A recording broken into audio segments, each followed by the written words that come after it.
Ladies and gentlemen, as we begin our services here this afternoon, we would kindly ask if everyone would please turn off or silence all electronic devices.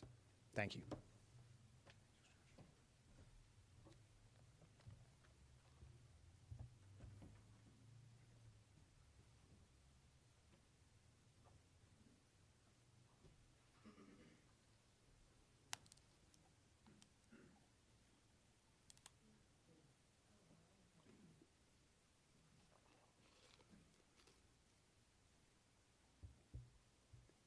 Welcome, everyone. Together, today, we raise up the memory and celebrate the life of Skip Markowitz, a man whose wife Bobby called, and I quote, the best person in the world. Now, I didn't know Skip in life, only coming into contact with his family upon news of his passing. That said, I had the opportunity to spend some time with a number of members of this loving and close-knit family who shared with me a bit about who Skip was and how much he meant to them. The weight of this loss was immediately evident to me, signifying the deep love shared among those whose lives he most deeply touched. And I have to say, sitting in the family room watching photos of him scroll by, I got a sense of his warmth that I wasn't quite able to fully catch on the phone. But seeing him, you really were able to understand. The family shared with me about how Skip never had a bad word to say about anyone. How he had a way of making those around him feel good and feel comfortable. I learned how hardworking he was, particularly his work for the last 30-plus years with his colleague and friend Jessica, whom you're going to hear from in a little bit, at the company that they started together. I learned that he was an avid reader and that he was handy and liked to fix things. I learned a bit about his time in the Navy, and as you can see, his remains are draped in this flag, and there will be military honors lifting up his military service when we get to the cemetery. I learned about his love of his pets, including bringing home a disabled cat who it seems chose him more than he chose the cat. Skip was a loving husband, father, stepfather, grandfather, friend, and tenacious go-getter. I also learned about his bravery in the face of obstacles in his life, including his health issues, about which I was told he never uttered a complaint. You're going to hear more shortly from a number of family members and friends who'll be able to share more intimately about the unique connections they shared with him and his deep impact on their lives. So welcome to all of you seated here in the chapel. Welcome also to those joining us on the live stream. It's important to note that while distance may separate us, your presence is still fully felt here in this chapel by all gathered here. So today, we participate in a mitzvah, a commandment called Kavod Hamet, honoring the deceased, raising him up as we enter this new stage of relationship with Skip's neshama, his soul. And Jewish tradition teaches that while the physical body is temporary, the soul is without end. That is eternal. So today, we gather for sacred purpose. We are here to pray for full and complete rest for Skip's body. We focus also that his soul, even in death, remains bound to the bond of life, which sounds nice, but what it really means is it remains bound to each of you. And we seek blessings for the continued elevation of his soul. It's my prayer that our time together today have purpose and deep meaning, and that it honors well the memory of Stephen A. Skip Markowitz, Shlomo ben David, Zichrono Livracha, of blessed memory. My name's Rabbi Nathan Weiner. I'm a rabbi locally here in South Jersey, and it is an honor on behalf of myself, my family, and the Jewish people to be present here with each of you today. Skip is predeceased by his sister, the late Carol Myers of blessed memory. He's survived by his wife of 41 years, Bobby Markowitz. He's further survived by his daughter Dale and his stepchildren, Scott, and Scott's partner Pau, and stepdaughter Amy, his sister-in-law Helen, and his grandchildren Adriana, Alexis, and Tabby. I hope I got every name correct. Beautiful. May your love and care for one another, God willing, carry you through this difficult loss and transition. So, as I mentioned, the goal for our time together today is multifold. First and foremost, as I mentioned, it's to perform the mitzvah of kavod hamet, of honoring the deceased. And for most of our time together today, that's just what we'll do. We'll keep our kavanah, our intention, on Skip's memory. Closer to the conclusion, at graveside, we'll symbolically transition to supporting the mourners, performing the mitzvah of nichum avelim, comforting the mourners as they say for the first time in his memory, the mourner's Kaddish. Now going to recite Psalm 23, a psalm universal across the Abrahamic faith traditions at moments of loss and grief. I'll recite it first in the Hebrew, followed by a standard translation in the English. If you're comfortable and wish to in either language, you're welcome to say it with me.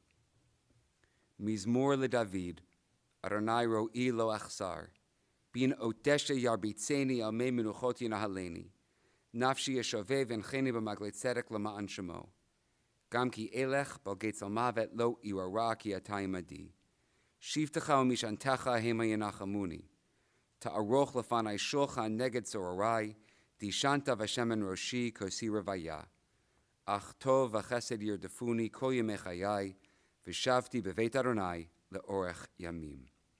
A Psalm of David. The Lord is my shepherd, I shall not want. He maketh me to lie down in green pastures. He leadeth me beside the still waters. He restoreth my soul. He guideth me in straight paths for his name's sake. Yea, though I walk through the valley of the shadow of death, I will fear no evil, for thou art with me. Thy rod and thy staff, they comfort me. Thou preparest a table before me in the presence of mine enemies. Thou hast anointed my head with oil, my cup runneth over. Surely goodness and mercy shall follow me all the days of my life, and I shall dwell in the house of the Lord forever. Amen, amen. And from Kohelet, Ecclesiastes chapter 3, for everything there is a season, a time for every experience under heaven, a time to be born and a time to die, a time to plant and a time to uproot what has been planted, a time to tear down and a time to build up, a time to weep and a time to laugh, a time to grieve and a time to dance, a time to throw stones and a time to gather stones, a time to embrace and a time to refrain from embracing, a time to seek and a time to lose, a time to keep and a time to discard, a time to tear and a time to sow, a time for silence and a time for speaking. We've arrived at a time for speaking as a number of family members and friends have prepared words of a hesped, as we call it in Hebrew, or a eulogy in English to raise up Skip's honor and dignity. Speaking first, I invite Skip's daughter, Dale Lauren Gizzo.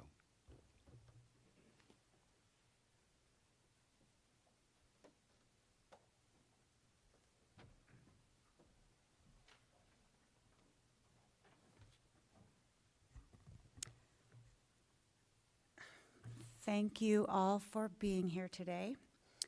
The outpouring of love that my family and I have experienced for the past week is a testament to how incredible of a man my father was. I had to break the terrible news to people who have known him for 50, 60, even 70 years, all of them heartbroken, as we all are. I kid you not that even our mail carrier cried when I told her the news. My father left a beautiful and lasting impression on everyone he interacted with. And I'm pretty certain that there is no one who has ever disliked him. How could you? So kind, so generous, so smart, so loyal. And while I am devastated to have lost him, I can say with absolute certainty that the gratitude I feel from having Skip as my dad and the joy I feel when I think of our memories outweighs my grief. And I wish that for all of you. As I told my dad a few days ago, and I choose to believe he heard me, I promised him that for the rest of my life, every time I think of him, I will smile. I rarely quote Celine Dion. In fact, this will be my first time. But Dad, I just want to say, I'm everything I am because you loved me. One last thing I want to say. I want to thank my dad for bringing Bobby into our lives 40 plus years ago. She's been another mother for me. I can't imagine not having her in my life, and I'm very grateful to have you. Love you.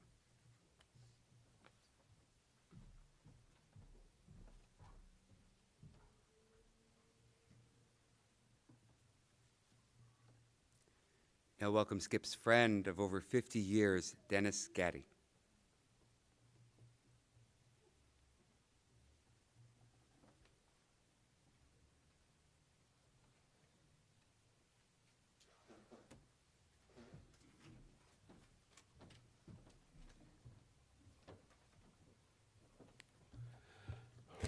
In 1973, I bought a house, and I was on the back patio with my father-in-law, rest in peace, and we see a guy watering the lawn, a couple houses down.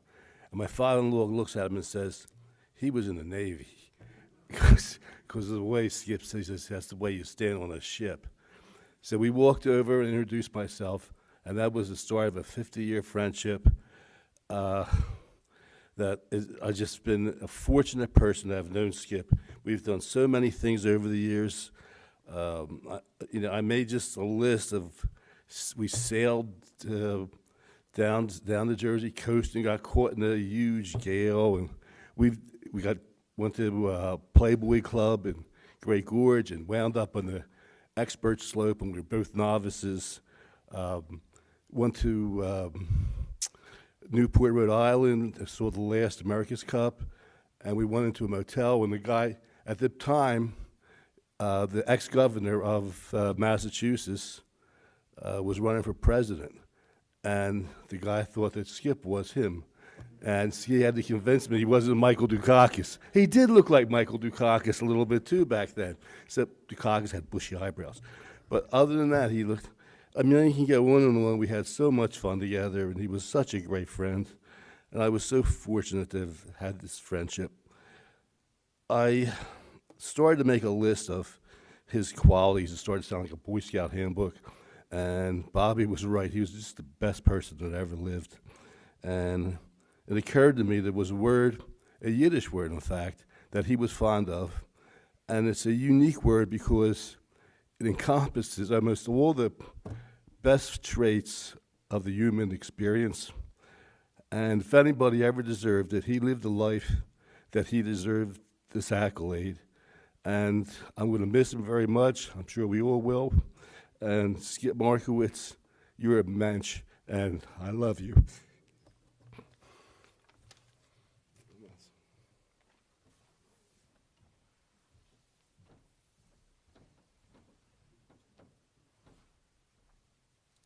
Thank you, Dennis. Now Skip's sister-in-law, Helen Gray.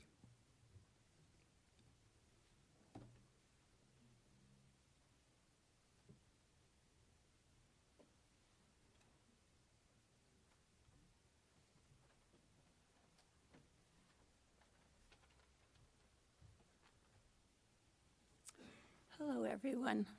I'm Helen, and Skip was my brother-in-law. I know there are millions and millions of brothers-in-law out there, but Skip was the best, tops. Of course, he was as handsome as all get out and wise. He loved the modern and the latest in pretty much every category. From photography to gadgets, he was always with the modern technology. He loved the top mystery writers like Baldacci, Peterson, Grisham. It's very well read. Of course, he also loved a glass of scotch or two now and then, and was an avid bridge player.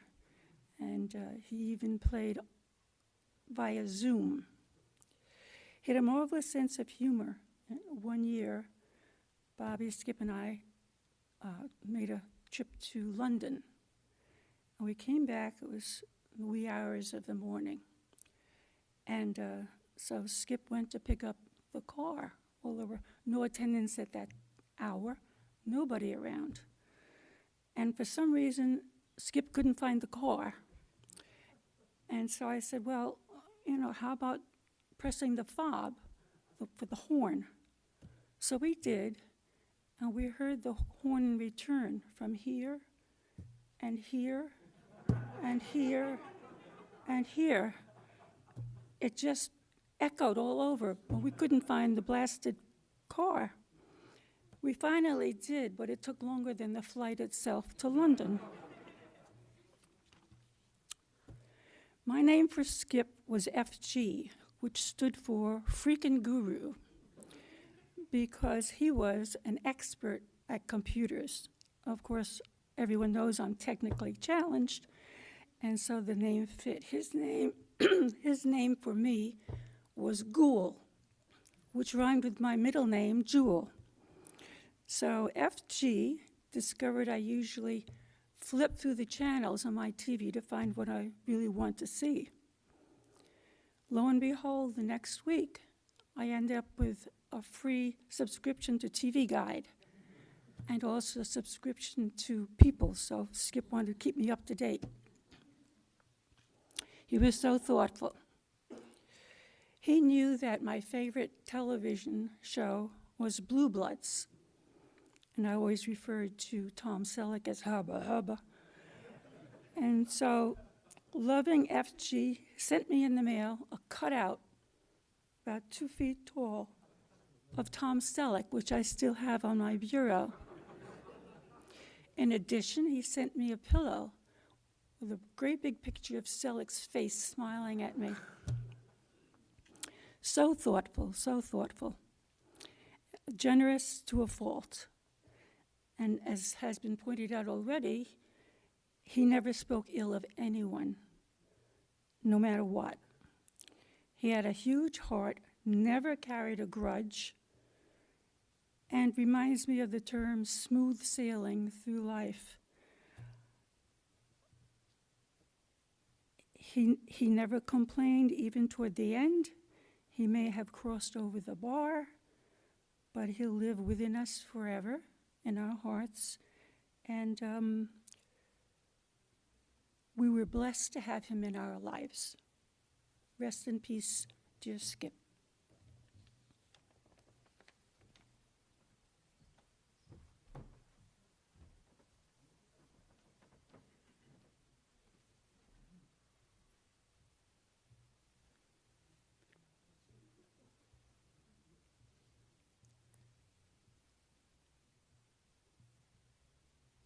You left out he's a Scotch drinker. Me too, I'm going to have one in his memory this evening. Now I have an excuse. Next you're going to hear from Skip's friend of over 60 years, Lenny Edelson.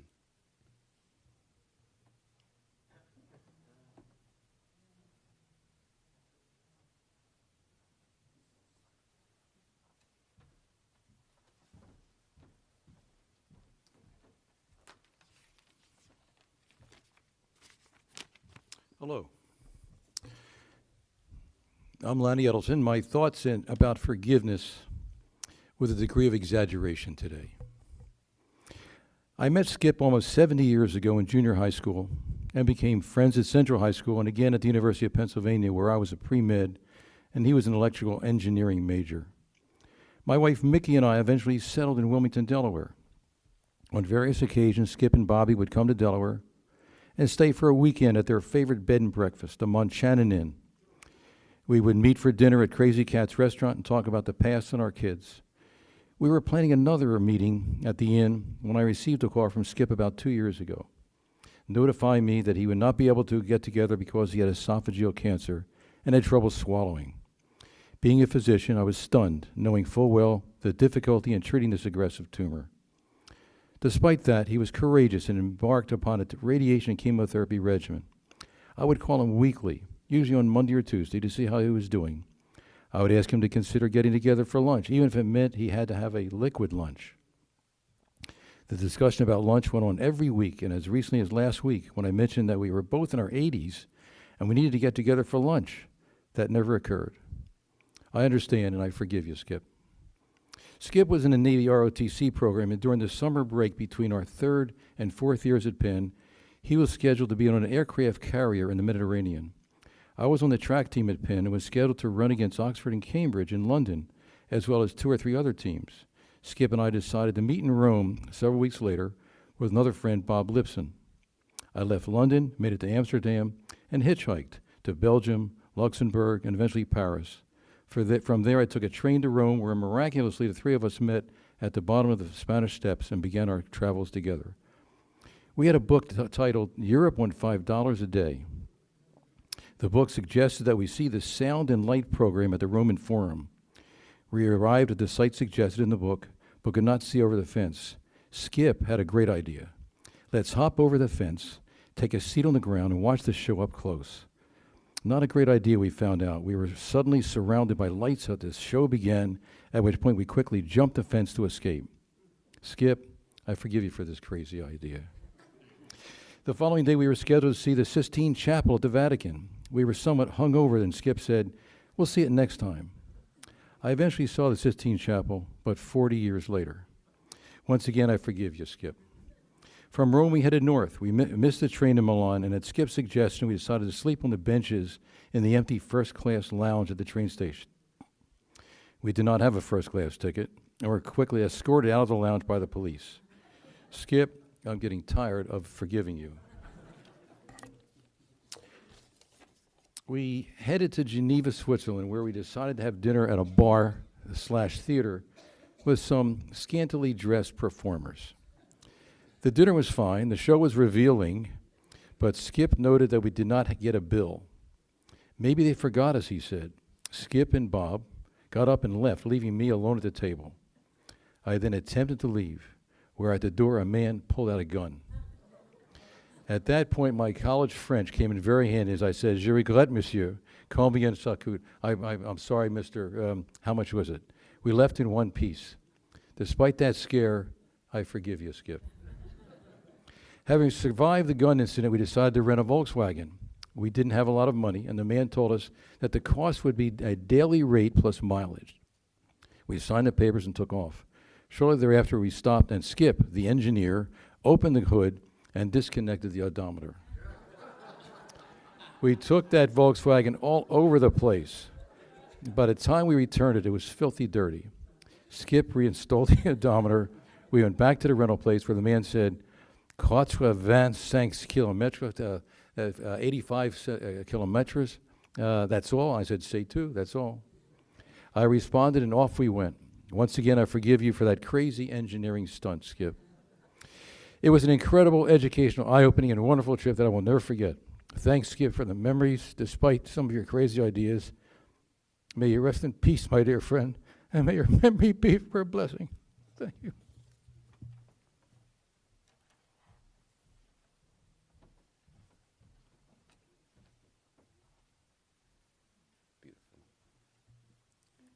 We'll now hear from Skip's granddaughter, Tabitha Carty.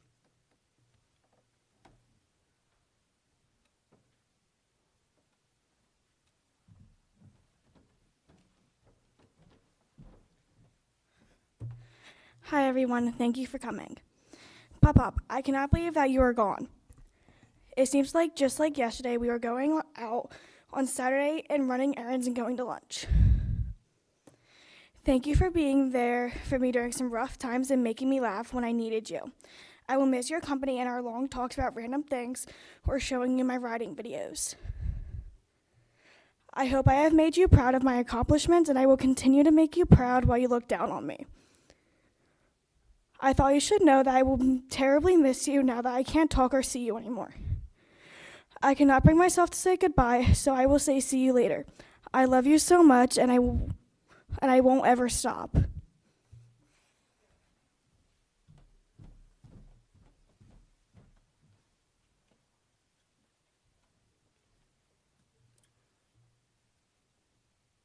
I now invite Jessica Ruvo, Skip's business partner and dear friend of 35 years, to share some words.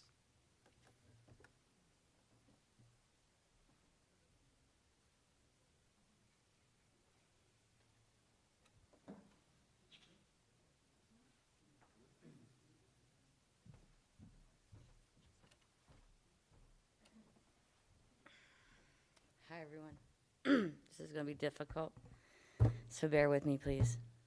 I've known Skip for 31 years. It started in 1993. I went to an interview, and I was hired. That started our 31-year journey. Skip was a remarkable man. He was my best boss, the best boss in the world, my mentor, and a dear friend, which I consider family. There's so much, but I had to shorten it down. Sorry, I can't. Almost immediately, Skip took me under his wing. He saw potential that I had, and I became the person I am today because of him. I can stand here proudly to let you all know that I am a proud owner of EDI Distributors for almost 3 years now. I would not have been where I'm at today if it wasn't for the person that I met 31 years ago. I'm truly blessed,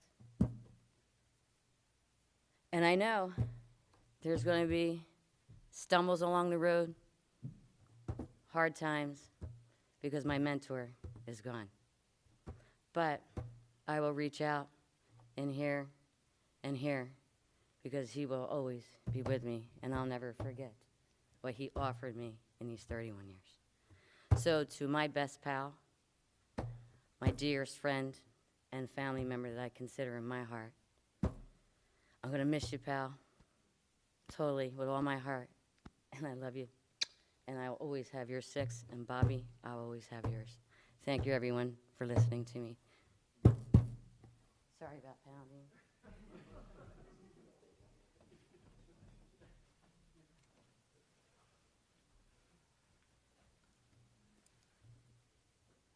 And lastly, Skip's stepson, Scott Mandel, will speak first on behalf of himself and then offer some words on behalf of his mother, Bobby.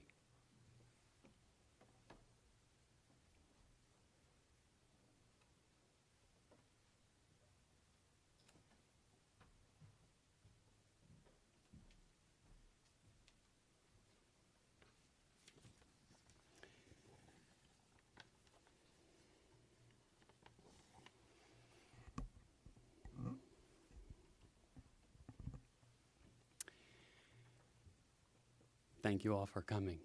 And for those of you joining us via live stream, thank you for being with us as well. Skip came into all of our lives at different times and in different roles. For me, he initially was just some guy with whom my mom was going on a date. But he became so much more than that. About 1.5 years after Mom and Skip started seeing each other, Skip became my stepfather. In those early years, I quickly learned of Skip's strong work ethic, his service for our country, and his energetic and driven spirit. Mom even used to refer to him as the Energizer Bunny. I also came to learn that Skip was quite a handy guy. I watched him take on and complete so many projects to make our house even more of a home than it already was. And I learned so much from watching him and sometimes even helping him to do so. One of my favorite things that he used to say when working on a project around the house, and that I have found myself saying many times over the years, is, "You gotta crack some eggs to make an omelet." I think he really liked this metaphor because he also seemed to really like eggs, especially the deviled kind that Aunt Helen makes. As a family, Mom, Skip, Amy, Dale, and I took a bunch of trips in the car, often singing along to Broadway show original cast recordings or hits from the 60s and 70s. On one such trip, a trip to Cape Cod, Skip took the opportunity to let his playful and adventurous nature give us a fun scare. We were making our way along a dark, two-laned, tree-lined road toward our rented cabin, and with no street lights or cars for miles in either direction, he decided to turn off the headlights to our car. It only lasted a second or two, and it led the rest of us to panic a bit. After he turned the headlights back on, we all had a good laugh. It was completely unexpected, and I would not want to repeat it. Yet somehow, as can happen with things that surprise us, even rattle us, I cherish it as I do him. While the headlight incident could be seen to indicate otherwise, let me assure you that Skip cherished us and all those around him. And it showed in all of the ways that he took care of our immediate family, our extended family, as well as family friends and members of our community. He built such strong, caring relationships with people in his life, from his stepchildren to his in-laws, from his customers to his mail carrier, from his neighbors to his dentist, from his childhood to his later years. Skip was an amazing role model for how to genuinely connect with and care for the people around him.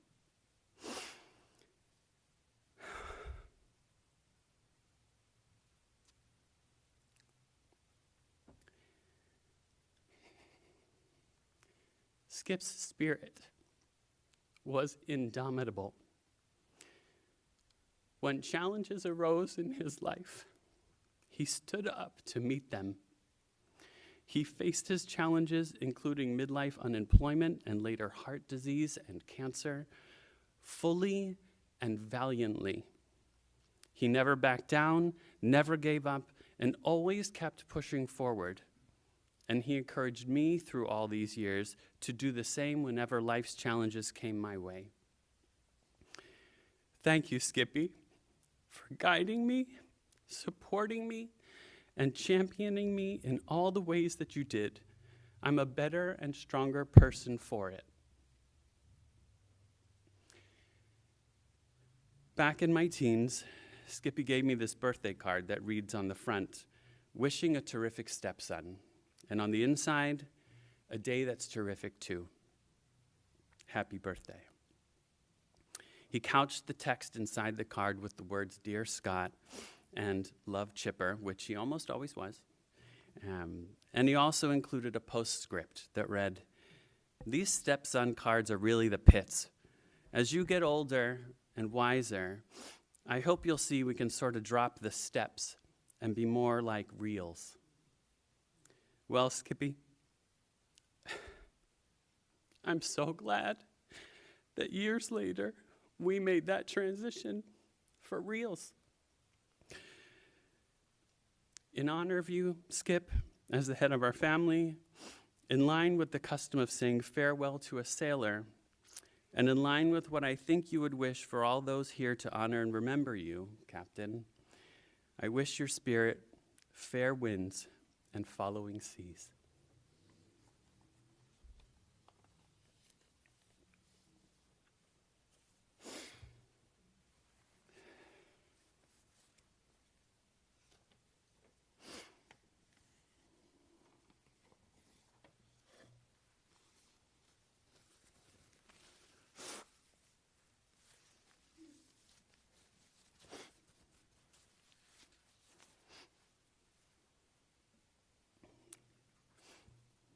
I'm honored at this moment in time to share these words on behalf of my mother, Bobby, Skip's wife.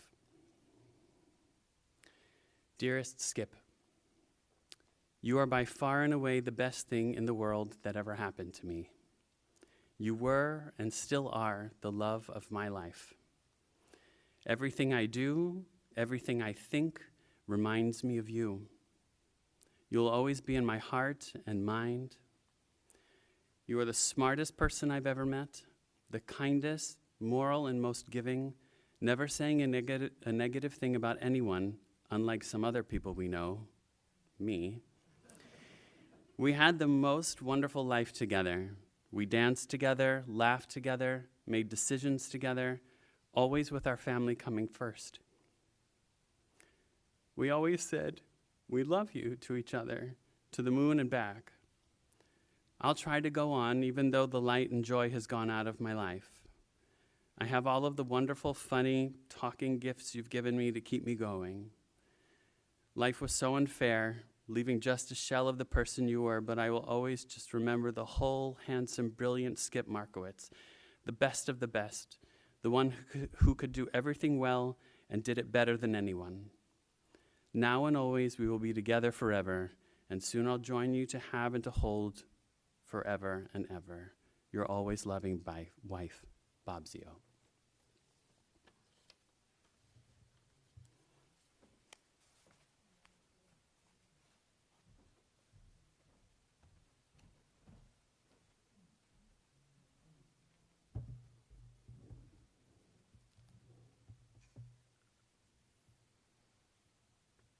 It's with these beautiful memories and dedications in mind that we move to the central prayer of a Jewish memorial service, El Malei Rachamim, that asks that Skip's soul be granted true rest in the wings of God's divine presence.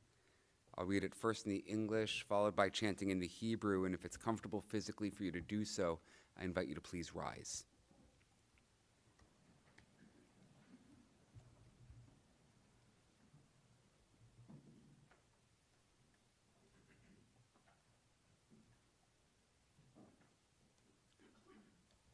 O God, full of compassion, who dwells on high, grant true rest upon the wings of the divine presence in the exalted spheres of the holy and pure, who shine as the resplendence of the firmament to the soul of Skip Markowitz, who has gone to his eternal home.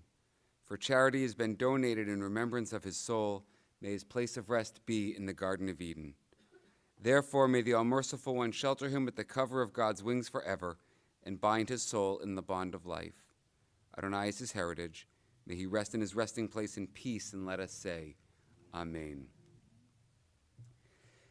El Malei Rachamim, Shochen Bamromim, Hamitzei Menucha Nechona, Al Kanfei Hashchina, B'ma'alot Kedoshim U'Tehorim, Kezohar Harakia Mazhirim, Et Nishmat Shlomo ben David, Shehalach le'olamo.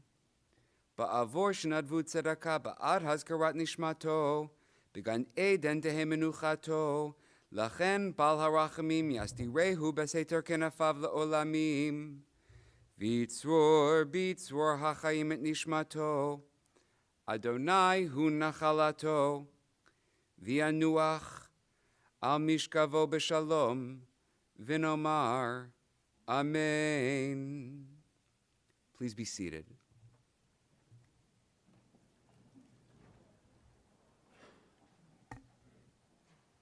Our formal time together here at the chapel is drawing to a close. A few brief announcements. The family asks that donations in lieu of flowers please be made to the DAV, Disabled American Veterans. Following interment, which we'll process to immediately following our time here at Locustwood Memorial Park on Route 70 in Cherry Hill, the family welcomes guests, family, and friends back to the family home at 1763 T. Rose Lane in Cherry Hill, New Jersey. That's 1763 T. Rose Lane, following interment at Locustwood.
Psalm 91. Yoshevet et Elyon b'tzel Shaddai Leman. Amar l'Adonai machzinas v'darkei Elohai achachbo. V'hu yatzilcha mipach akush midebar chavo. V'vertu yasach ba'ach v'tachas kenafach chachseh. V'nad sefer ani